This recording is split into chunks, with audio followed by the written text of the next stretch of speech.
SOS band. I got the SOS band. It's really nice. After all that we've been through. And don't do that because they might get us for copyright. Yeah, because I don't have any money to fight that legal battle. But we can use this song.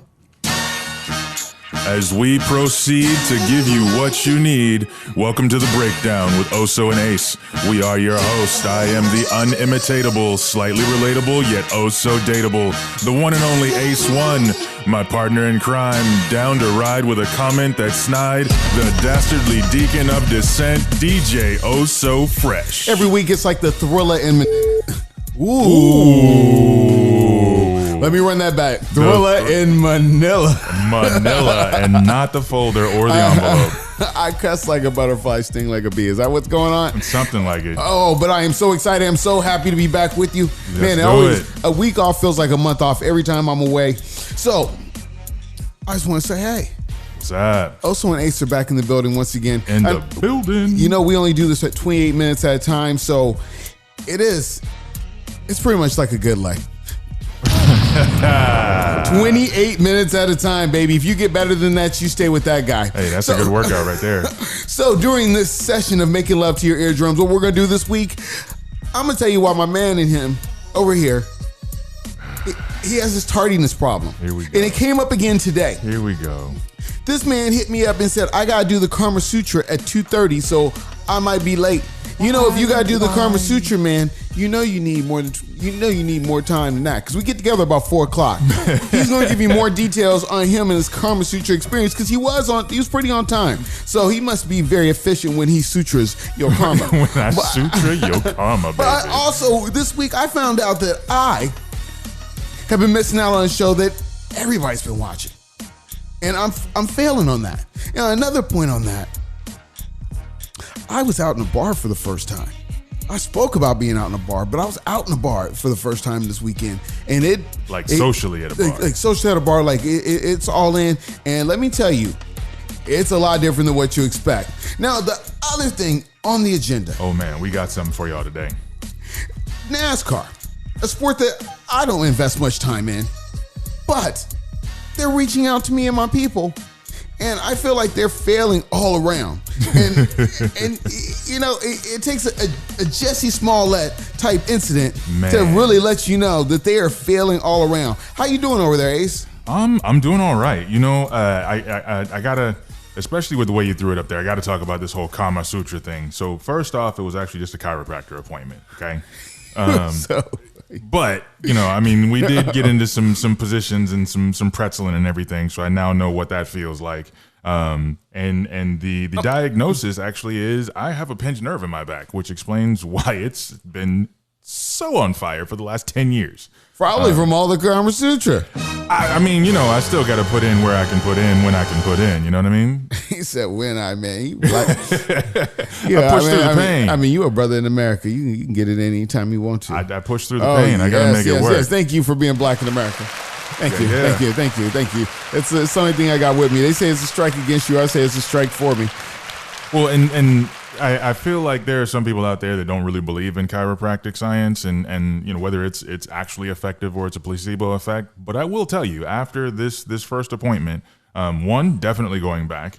And two, it's a placebo effect that has already helped my back and things where I would normally feel pain and I don't. So I'm all in. I'm good to go. Oh, you got somebody touching you in places you're not usually touched. That can have a placebo effect on you. Hey, it makes you feel good. But if you want to get in touch, you can hit us up on 971-209-2069. The segues are so smooth, you even feel me slipping in. And you can hit us up at osoandace.com. That is where you get all the back episodes. And now, if it was good, if it was bad, we don't care. Just keep listening, because like you, when you start riding your bike, we improve every week. You know, we done had some skint knees along the way, but it gets better and better all the time. I mean, sorry, I don't want to pick the scabs. Now, you're the social media man. Why don't you take care of us? So we got at Oso and Ace, OSOANDACE, Instagram, Twitter. We are on Apple Podcasts. We are on Spotify, numbers.fm every second and fourth Sunday, 3 to 4. If you want to send us a message. It's the best radio you can get in the world. There it is. You want to send us a message, osoandace@gmail.com. Drop us a line on the Facebook page, The Breakdown with Oso and Ace.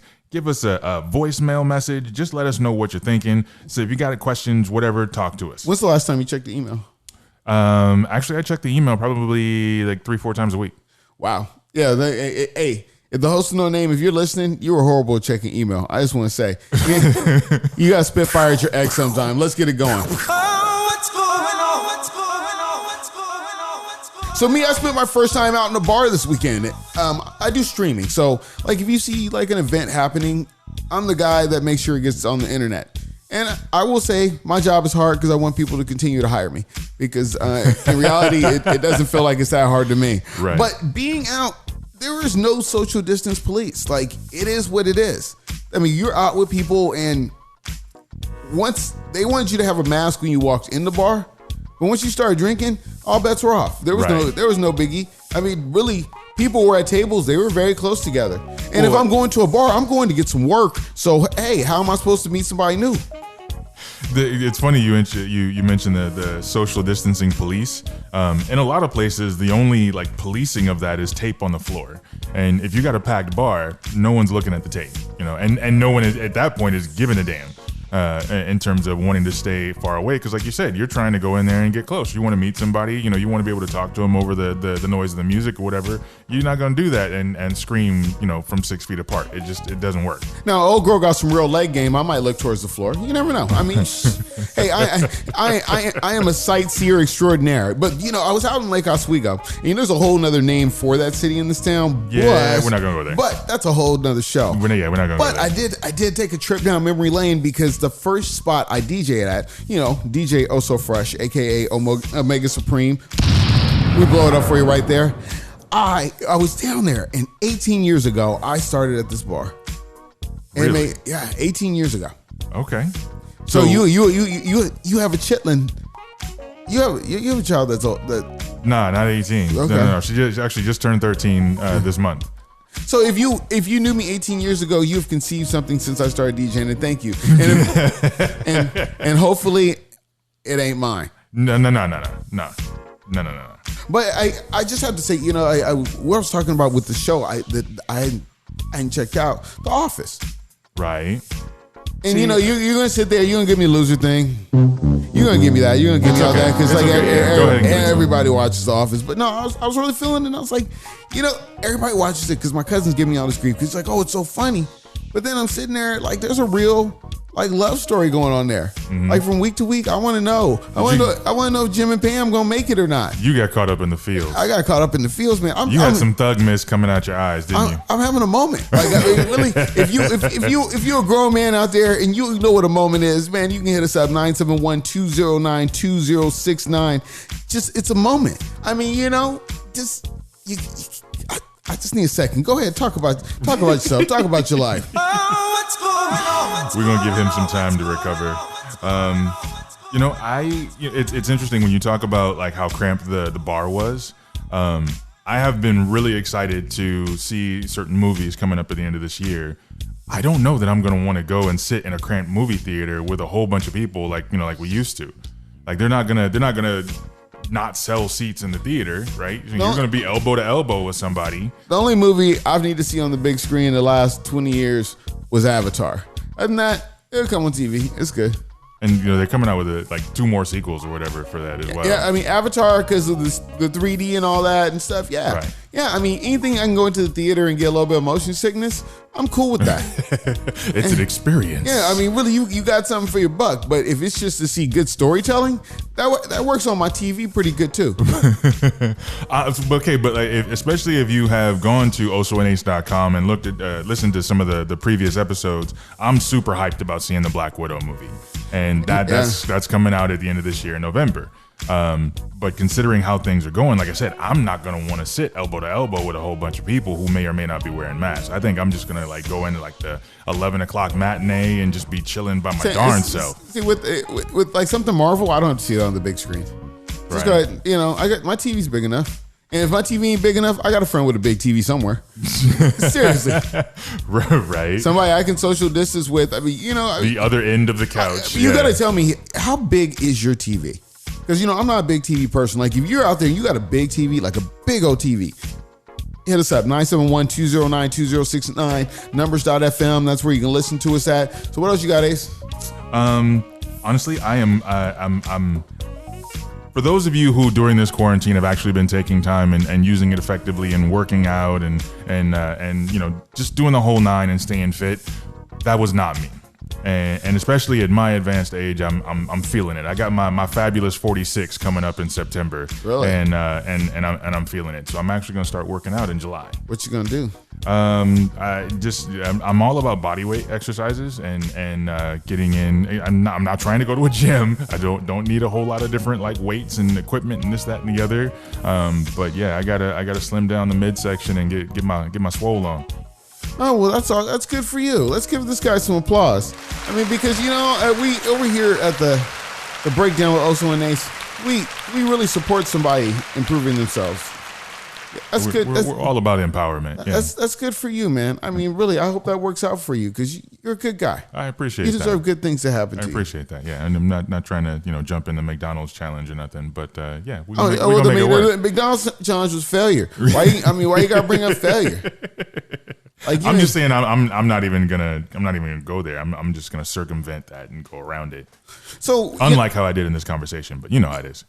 Yeah, because we're gonna be doing weight checks every time you come in here. I mean, are you really working out? I mean, with the McDonald's challenge, I didn't say I was gonna lose weight because of it. I just said I wasn't gonna go there. Yeah, but you know what? I went there today. Hey, Egg McMuffin. Hey, you know what? Shoot, down there by Lloyd Center. If you live, down there by Lloyd Center, just in case you're local, they got the bacon McMuffin. The bacon McMuffin. I am not endorsed anyway by McDonald's, but the bacon McMuffin is the business. Man, if y'all saw the joyous expression on this man's face right now, he is serious business about this. I hate when I drool on the microphone. It's horrible. Just get a paper towel, you'll be all right. So, McDonald's is like one of the companies that's very supportive of, I assume, because every company right now is very supportive of the Black Lives Matter movement. Correct. And I would, before we go anywhere, I'd say my stance is I'm not messing with a hashtag. I'm all about power to the people. You are a supporter of the Black Lives Matter movement specifically. Yes. And so before I move on any further, because you need to know where I stand. You know what? Because I'm not going to lie to you. I'm just going to tell you straight up. I want you to be an unstoppable singular force, and your color is not that. Your color don't really matter. If you got it, partner, you got it. And I don't need anybody marching down the street to try and empower me to do it. If you didn't have it already, then you probably should be out there in the street doing something else. You should probably sell drugs. If you do sell drugs, there are certain days that I might need drugs. So you can hit us up, 971-209-2069. Ace. Welcome to our going to hell moment. There's one in every show. See if you can find it. Kind of like the pineapple in Psych. Hey, motherfucker. Whoa, wow. See, now we really going off the rails. Hey, every once in a while, somebody wants some drugs. It's all right, man. You might have company in town. But not that kind of party. But with all these corporate movements going that are supporting Black Lives, the last one to jump on the bandwagon, well, not the last one, I don't know when they jumped in, but NASCAR. We had a discussion off the mic. We were talking about NASCAR and how they got rid of the Confederate flag. Right. And, and I said, I thought, man, it's just a stunt. I mean, really, they don't care. I mean, because they're really about making money. If they can make more money, to me, if they can make more money with the Confederate flag still up, they would. It still would. They would. NASCAR is suffering right now. I mean, driving around in a circle has never been less profitable. But they take down the flag, and then because it was prompted by this man named Bubba Wallace, right? Who is portrayed as the first black NASCAR driver, or that's what this big deal. That's what I was told. Excuse my ignorance, but I know something contrary, which I will come up with later. But this story is too ridiculous for me even to tell it. I'm just gonna play a clip, and you can hear the Bubba Wallace story and where I'm going with this. It reminds me a little bit of Smollett. Only black driver, Bubba Wallace in NASCAR, he reported that his pit crew had come to him and they said that there was a noose that was hanging in his garage. And so his competitors all pushed him to the front, and it was a big national reckoning. Which was lovely to see, by the way. Great. That solidarity was lovely to see. I completely support that. The FBI released a statement yesterday after I think they spent 15 agents, special agents conducted numerous interviews, and they found that it was all a misunderstanding. Essentially, where they thought that a noose was found, it was just a stringed rope which serves as the garage door pull down. Ain't that something? That's crazy. That's crazy. It doesn't even seem real. Like, I remember when the Jussie Smollett thing happened. Right. And man, how far will these guys go? To be honest, because Jussie Smollett, until they tried to charge Jussie Smollett, he was not going to let that go. Right. He was still saying this is actually what happened. When you go on Good Morning America and lie, you get caught, you're never, ever, ever going to work again, bro. You can't even pitch a movie. There's no coming back from that. They're not going to let you on Good Morning America to even talk about a freaking movie. No, not even the movie talking about what happened, because there's probably going to be one. Oh, definitely, for sure. There's going to wind up being some sort of documentary about the Jussie Smollett thing and the walkthrough of how it happened and this, that, and the other. And he can sell the story to Hollywood. He almost got off for this, but with Bubba Wallace, it's different. Yeah, because Bubba Wallace was like he's supposed to be the poster board for the new NASCAR, and this is what we got. Now, he actually had a reaction to all this happening. I thank the FBI and NASCAR for taking swift action into something that definitely resembled something that could be a hate crime. But at the end of the day, it's all clear now, and knowing that they did their intense research, and the information that I was given from the start of it to the end was cut and clear, and now it's over. But if you were in my shoes, and I doubt anybody could walk in my shoes, especially at this moment, you would go down that route just time and time again. Unfortunately, it's part of our life, part of my life that will stick with me, and I'll learn from this and grow from this, and continue to push the positive message forward with what we're trying to change, not only in our sport but in the world. So, number one, you sound like a country singer. I just want to say he sounds condescending as hell. Here's my thing on that though. Okay, like really quick. Like when he says like that, I highly doubt anyone could walk in my shoes. Like, dude, black people have been walking in your shoes as the only or the main black person in some, whatever your job is or whatever, every day for years. I give you props on that because I didn't fully pick up on that. Yeah, it's really condescending. There's a ton of people who can walk in your shoes. But then I think, and like what we were talking about before, like I put myself in your shoes. My pit crew, my posse, my friends, my homies, whatever, like, at work, say, hey, we found this in the garage. We found a noose in the garage. First thing I'm going to do is go look, like, show me, where was it? What does it look like? A noose looks vastly different from the rope you use to pull down the garage door every day. Every day. Like now, all of a sudden they get confused that it's a noose? Come on. Yeah, that's what I can't really get with is like, at least for me, if the story happened with me, real news or not, number one, I'm not trying to make it national news. And I think that's a difference in just how things have progressed or digressed in a sense. Got you. Because really, you were telling me that this is not the most winning driver in NASCAR. No. And this event actually defines his career more than his wins have. Correct. Especially going forward. Yeah. And there's three events I can think of when it comes to just call it Smollett-itis. Mm-hmm. And I'll call it straight out. LeBron James, when they painted that stuff on his house, right? Never saw a picture.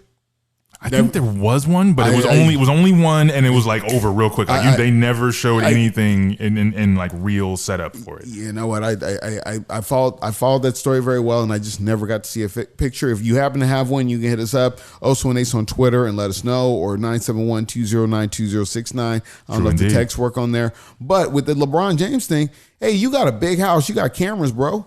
Nobody stopped by, like nobody's checking on your house because LeBron James could not just live next door to me. Where if that happened to my next door neighbor Barry, shout out to Barry, that would happen. That could realistically happen to him. But wherever LeBron James is, man, that's not gonna happen. Then you got Jussie Smollett, lie to the end, just lie, and stuck to it. Just lie. It's almost to the point where you almost went to jail. You had to admit you lied to keep your butt out of jail.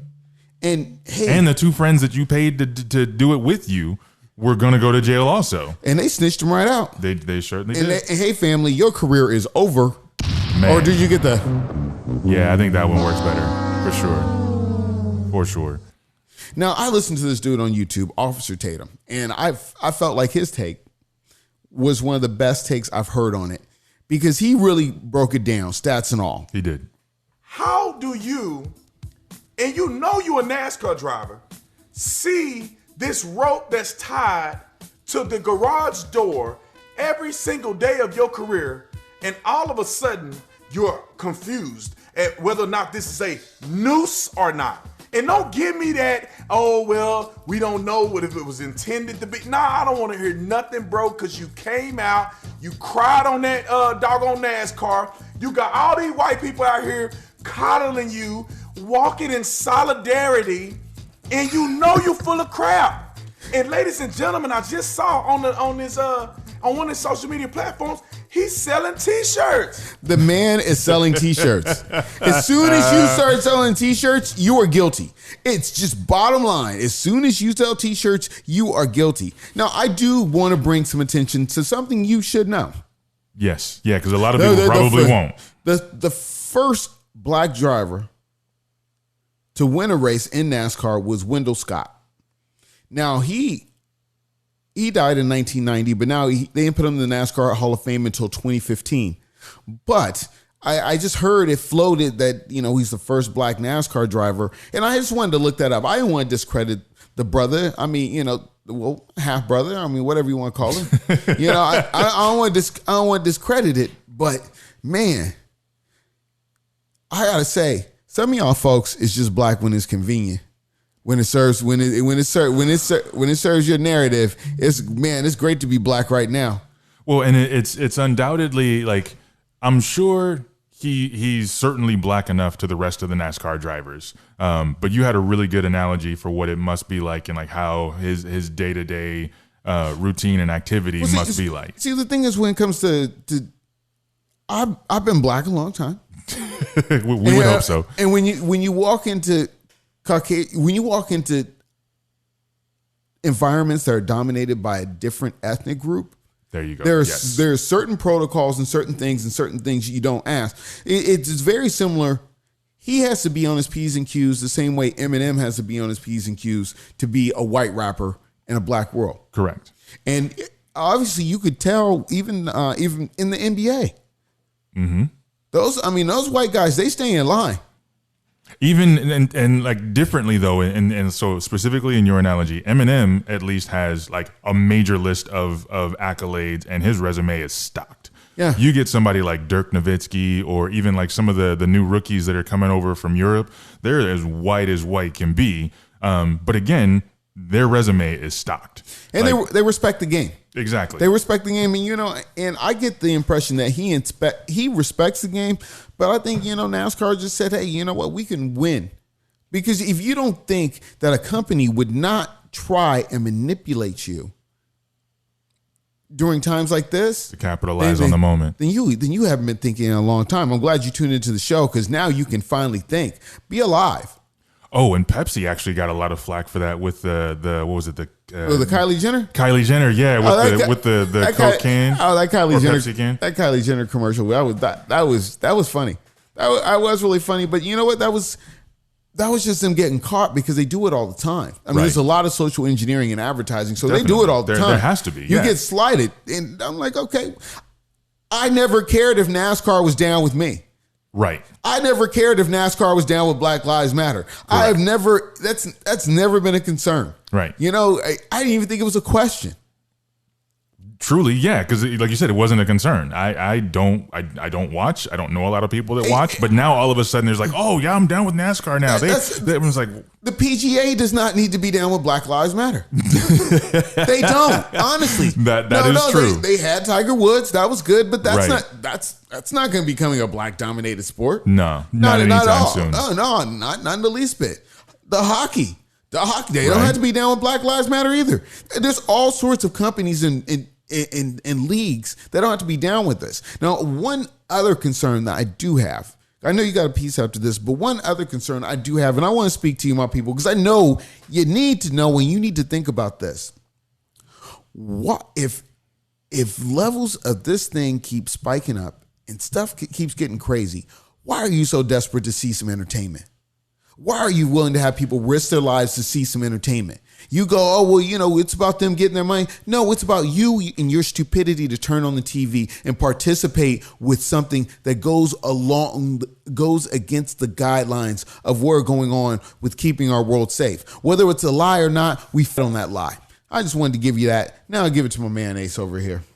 Well, and so my thing, especially considering everything that is going on, and that actually was the perfect segue with regards to, like, you know, the athletes. Some of them are opting out and not wanting to go ahead and play, and other people are saying we'll just stop all sports because of the actual events that are happening. You know, with the advent of technology and the prevalence of high quality cell phone cameras, everybody is recording everything now. And previously this stuff was unseen.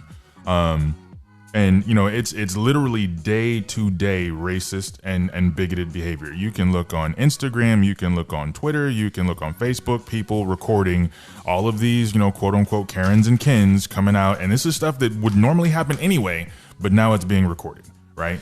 I think you're gonna strike a fear and a resentment that's really gonna cause a major backlash, because a lot of these people that are, I don't want to say a lot of people, I mean, and I'm not justifying anything, but I think there's people that get in trouble for being racist that didn't care about you anyway. Right. I mean, because part of being hateful and racist, like, I have to care. Yeah. You know what?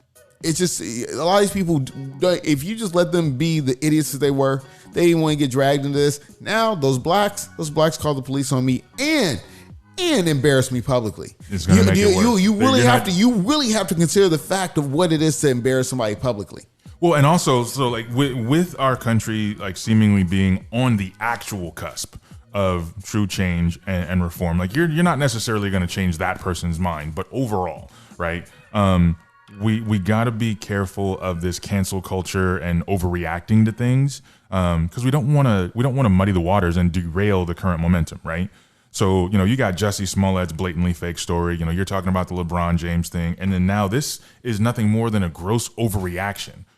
Like, you don't want to, instead of the boy that cried wolf, you don't want to turn it into the blacks that called racist, you know, one too many times, because it truly does actually happen often enough as it is, you know? So then my question is, like, Bubba, you know, and this, I mean, not that whether I don't know if he's even going to hear this, but like literally my question to him would be. Everybody listens to our show.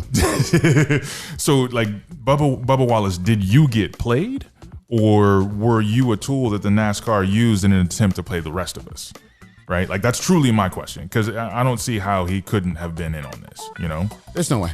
It just doesn't make any sense. There's no way he's in on it. So what I want you guys to do is get in touch. We're out of time. It's 971-209-2069. My name is Oso.